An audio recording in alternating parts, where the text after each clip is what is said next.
नमस्कार बंधुरा रिया कुकिंग ब्लगे आपनादेर सबाइके स्वागतम। तो बंधुरा सन्ध्यार आड्डाय चले एसेछि नतुन एकटा रेसिपि बानाते, आपनारा सबाई देखते थाकुन। तो बंधुरा मा आर आमि चले एसेछि रान्नाघरे।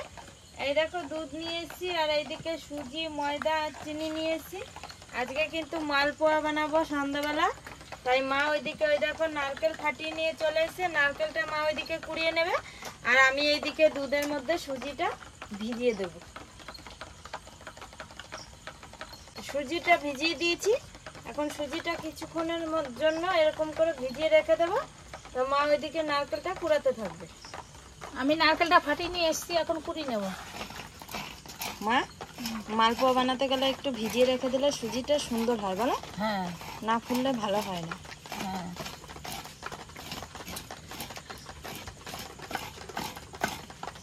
সন্ধ্যেবেলাতেও শান্তি নেই, ঝিপঝিপ করে বৃষ্টি পড়ছে। তো বন্ধুরা দুধের মধ্যে আলাদা করে সুজিটা ভিজিয়ে রেখেছি আর এইদিকে দেখো একটু দুধ নিয়ে নিয়েছি আলাদা করে। এখন হচ্ছে চিনিটা দুধের মধ্যে ভিজিয়ে দেব। চিনিটা ভিজিয়ে দিয়েছি দুধের মধ্যে, এখন চিনিটা ভেজানো থাকবে, তাহলে চিনিটা গলতে সুবিধা হবে। আর এইদিকে সুজির মধ্যে ভিজাইনি কেন, তাহলে সুজিটা ফুলবে না। আর এরকমভাবে শুধু সুজিটা ভিজিয়ে রেখেছি, সুজিটা ভালো ফুলবে। আর মা ওইদিকে যতক্ষণে নারকেল কোরানো না হবে ততক্ষণে সুজিটা ফুলে যাবে আর এইদিকে আমার চিনিটাও গলে যাবে। আমি এইদিকে এখন উনুনটা ধরিয়ে নেব। ধরিয়ে নিয়েছি, এবার কড়াইটা চাপিয়ে দেবো। কড়াইটা চাপিয়ে দিয়েছি, কড়াইটা গরম হতে থাকবে। নারকেলটা আমার কুড়ানো হয়ে গেছে। কড়াই গরম হয়ে গেছে, এবার মালপোয়াগুলো ভাজার জন্য কড়াইতে তেল দিয়ে দেবো।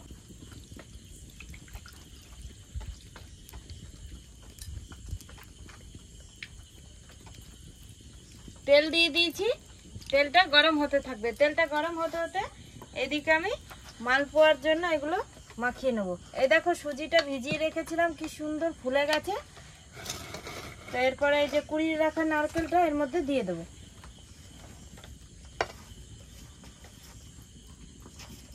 নারকেল কোড়ানোটা দিয়ে দিয়েছি, এরপরে এই যে চিনি ভিজিয়ে রেখেছিলাম দুধে, এগুলো দিয়ে দেবো।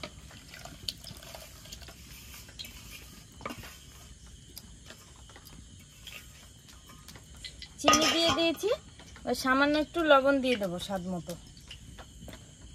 লবণ দিয়ে দিয়েছি, এরপর ময়দা দিয়ে ভালো করে চটকিয়ে ছেনে নেব।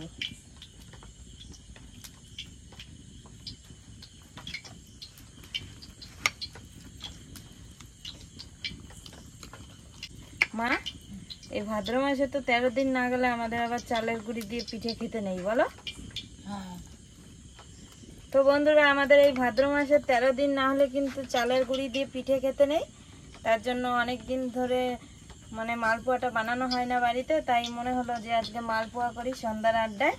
তো আজকে কিন্তু সুজি আর ময়দা নিয়ে চলে এসেছি। তো সুজি আর ময়দা আর নারকেল দিয়ে মালপোয়া বানাবো।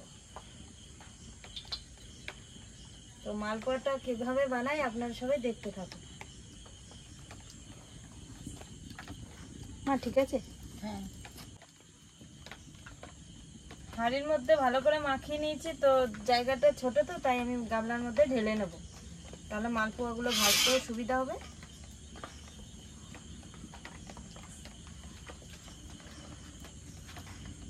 গামলার মধ্যে ঢেলে নিয়েছি। হাঁড়িটা ছোট দেখলে কি হবে, অনেক মানে এক গামলা হয়ে গেছে না মা? হ্যাঁ,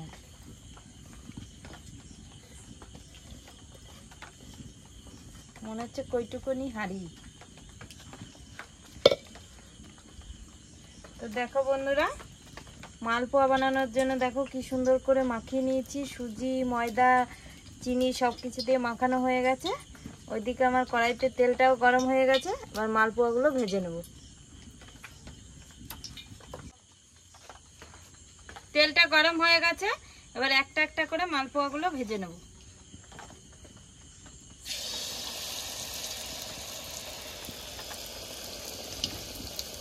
একটা তেলের মধ্যে ছেড়ে দিয়েছি, এবার একটা একটা করে ভেজে নেব। মালপোয়াটা এবার উল্টিয়ে নেব। মা চপের মতো ফুলেছে দেখো।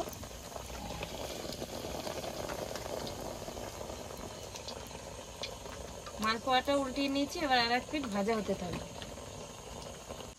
মালপোয়াটা ভাজা হয়ে গেছে, এবার নামিয়ে নেব।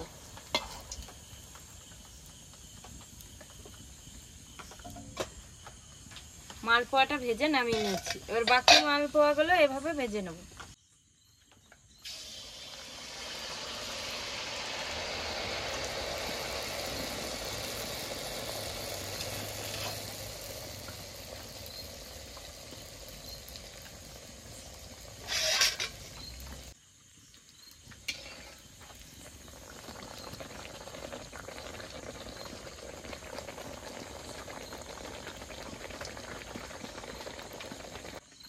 মা দেখো কি সুন্দর চাপের মতো ফুলেছে মালপোয়াটা।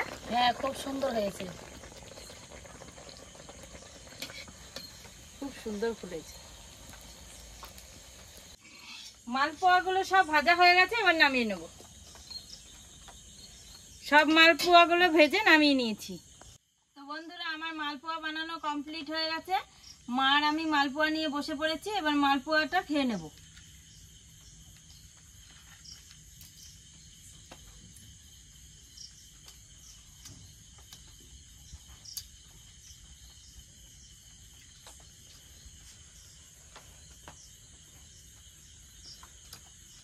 মা ভালো লাগছে খেতে?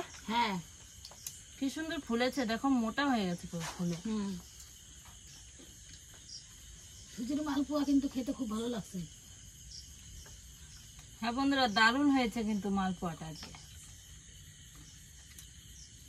তো বন্ধুরা, আপনারাও একদিন বাড়িতে এরকম ভাবে মালপোয়া বানিয়ে খেয়ে দেখুন সুজি দিয়ে।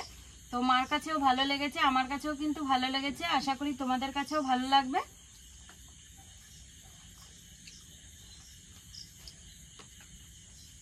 হ্যালো বন্ধুরা, আজকের ভিডিওটি আপনাদের কেমন লাগলো? আজকের ভিডিওটি আপনাদের ভালো লেগে থাকলে লাইক, কমেন্ট, শেয়ার করে আমাদের পাশে থাকবেন। আজকের মতো ভিডিওটি এখানেই শেষ।